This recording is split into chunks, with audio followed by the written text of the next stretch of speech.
Bismillahirrahmanirrahim. Assalamualaikum warahmatullahi wabarakatuh. Baik, kita mulai kuliah kita pada hari ini. Judulnya pembagian hadis dari kuantitas dan kualitasnya. Pada garis besarnya, hadis itu ada dua macam. Yang pertama, kita lihat dari segi kuantitas. Yang pertama hadis mutawatir, yang kedua yaitu hadis ahad. Kemudian kita lihat dari segi kualitasnya, hadis itu ada tiga macam, yaitu hadis sahih, hadis hasan, dan hadis dhaif. Sekarang ya kita masuk yang pertama dari segi kuantitasnya. Dari segi kuantitasnya yang pertama itu hadis mutawatir. Hadis mutawatir itu artinya mutatabi, artinya datang beriringan tanpa ada perselangannya. Jadi hadis mutawatir ialah hadis yang diberitakan atas tanggapan panca indera, diriwayatkan oleh banyak perawi, dan dari sekian banyak perawi itu menurut adat kebiasaan mereka mustahil sepakat untuk berdusta. Sekarang kita lihat syarat-syarat daripada hadis mutawatir. Yang pertama, hadis itu diperoleh dari Nabi atas tanggapan panca indera, ya, atas tanggapan panca indera. Artinya dalam memperoleh hadis Nabi itu harus dengan penglihatan dan pendengaran langsung, bukan atas dasar pemikiran, bukan atas dasar renungan dan hasil istinbat dari dalil-dalil yang lain. Yang kedua, bilangan perawinya dilihat dari segi banyaknya telah memenuhi syarat dikatakan hadis mutawatir karena telah diriwayatkan oleh sejumlah perawi. Tapi kalau kita lihat dari perawi, dilihat dari segi banyaknya itu yang diperbincangkan ya para ulama. Misalnya kita lihat Abu Thayyib menetapkan bahwa hadis itu mutawatir itu paling tidak diriwayatkan 4 orang perawi. Ya. Alasannya ialah ya dia kiaskan terhadap jumlah bilangan saksi yang diperlukan di dalam suatu perkara. Misalnya seseorang menuduh orang lain untuk melakukan zina, paling tidak menghadirkan 4 saksi. Ada yang menetapkan bahwa ya hadis mutawatir itu minimal diriwayatkan oleh 5 orang.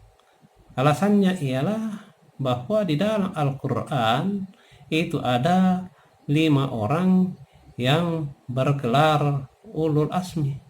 Ada yang mengatakan bahwa hadis mutawatir itu minimal diriwayatkan 10 orang dengan alasan bahwa awal jumlah bilangan yang banyak.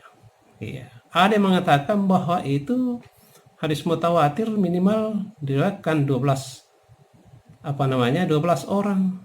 Ya, karena pada waktu itu yang pertama-tama menjadi pemimpin sebanyak 12 orang.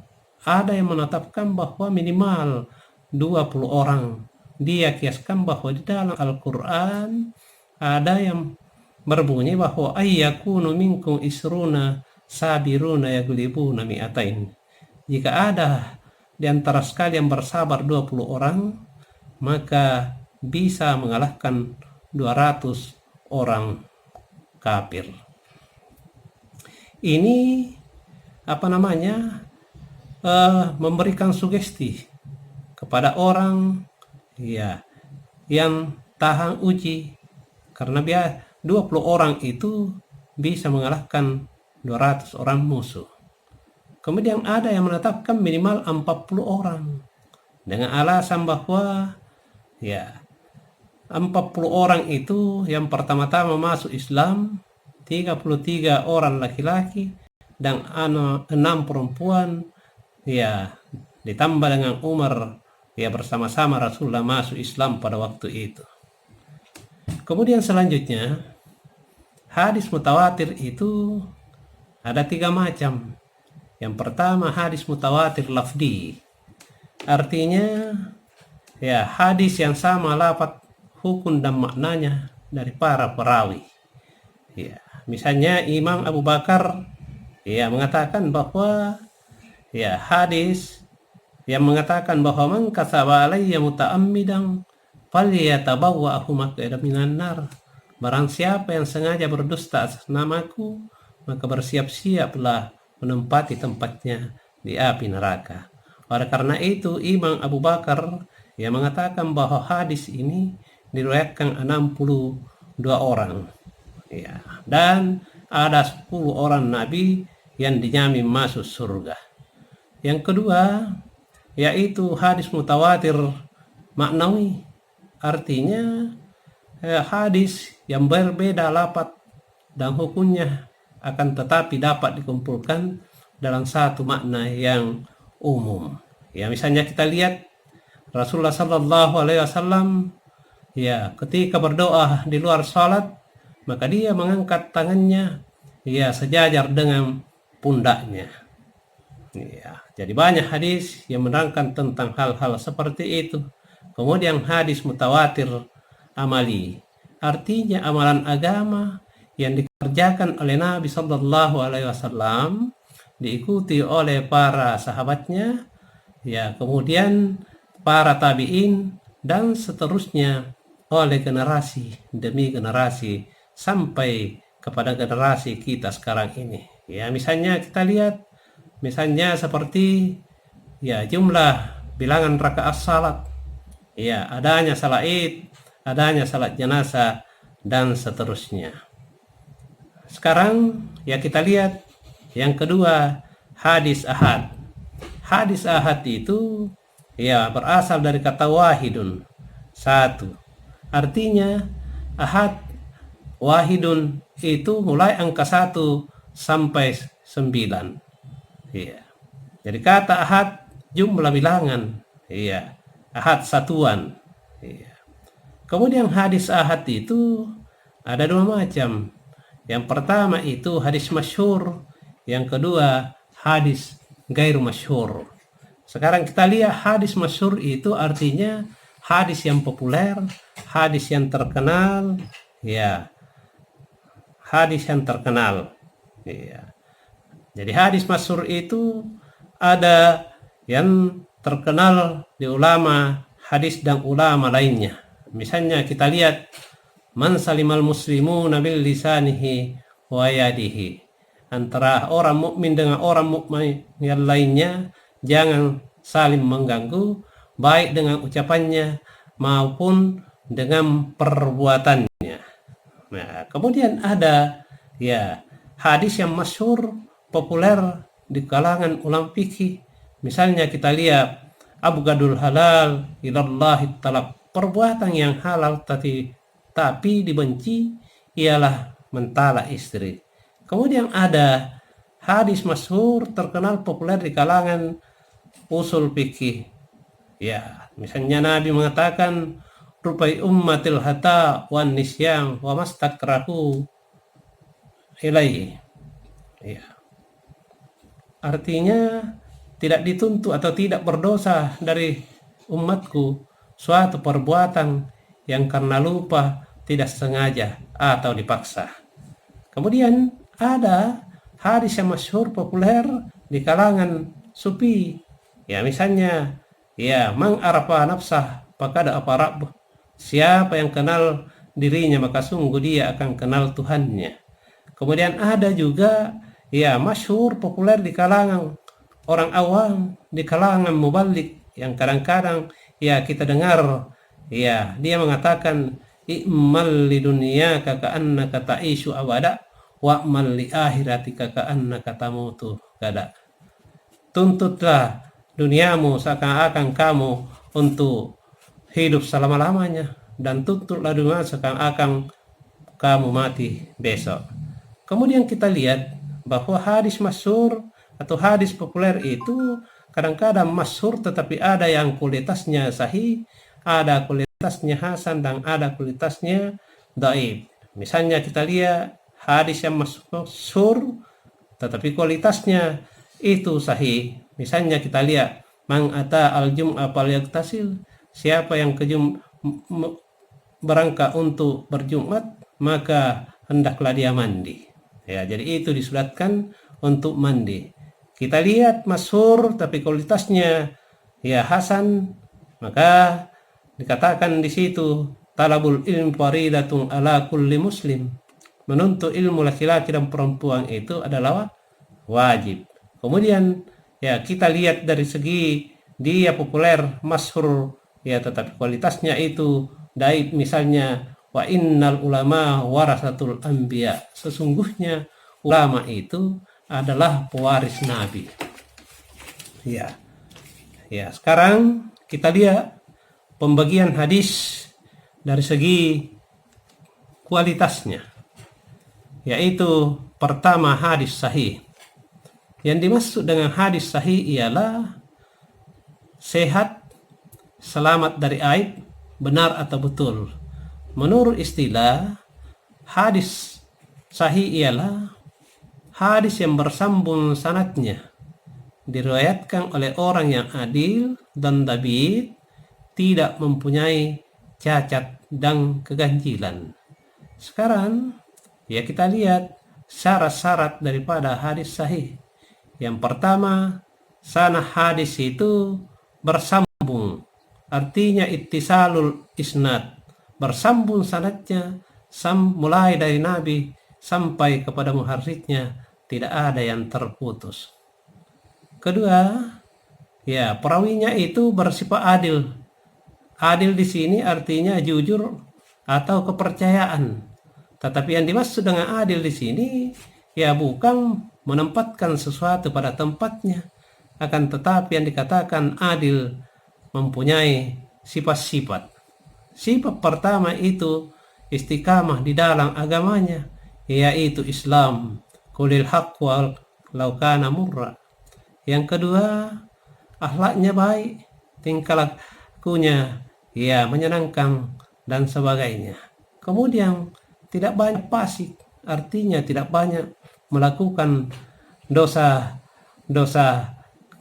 kecil, apalagi namanya dosa besar. Kemudian senantiasa memelihara muru'ah atau kehormatan dirinya.